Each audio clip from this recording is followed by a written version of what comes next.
Bonjour et bienvenue pour ce numéro 40 de votre TTV Mag. À la une cette semaine, les sociétés Amadeus, Travel Factory, Disneyland Paris. Votre destination, l'Égypte, et votre rubrique Vécu en agence. Amadeus France vient d'annoncer la nomination de Georges Rudas au poste de président-directeur général.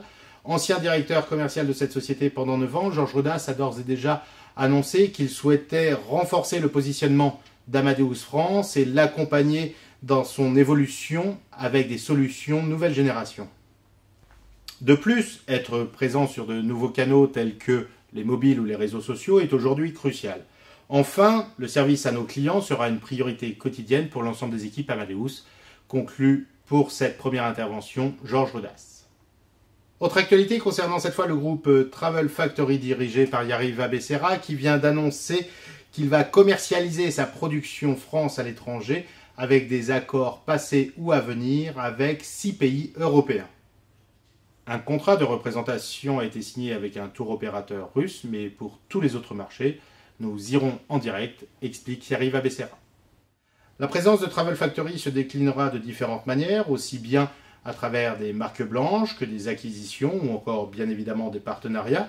Les objectifs annoncés, c'est une ouverture complète sur ces marchés à l'horizon de l'été 2013. Mais d'ici quelques mois, la Russie sera l'un des premiers marchés concernés par cette nouvelle offre présentée par Travel Factory. Cela nous ouvrira de nouvelles fenêtres de calendrier scolaire et nous permettra de compléter la fréquentation des touristes français, précise Yariva Becerra.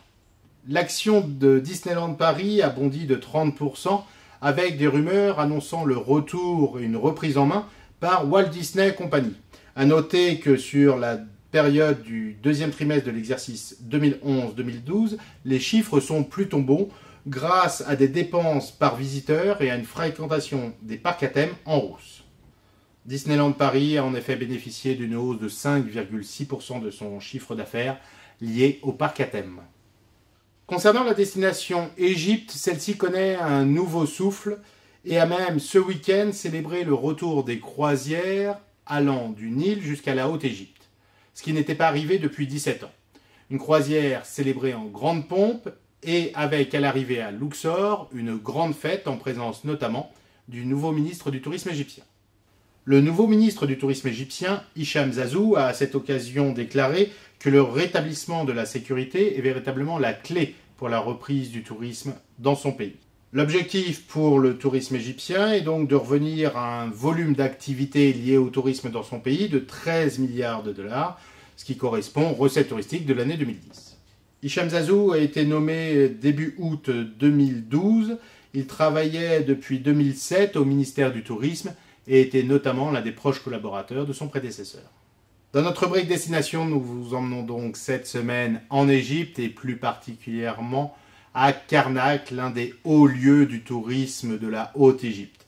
Situé à 2 km du temple de Luxor, l'ancienne Thèbes, capitale de l'Égypte antique, sur les bords du Nil, le temple de Karnak fut construit et agrandi par de nombreux pharaons. Cette véritable merveille est à découvrir et à redécouvrir sans tarder, tout comme l'ensemble de nos vidéos de notre série Un coin du monde en 80 secondes.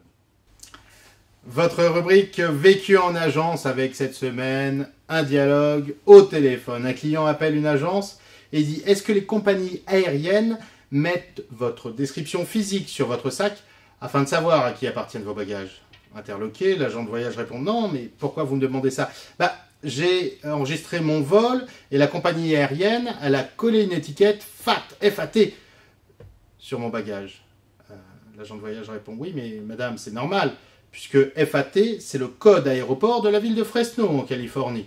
Ça n'a rien à voir avec un quelconque surpoids. » Voilà une information complémentaire sur laquelle méditer.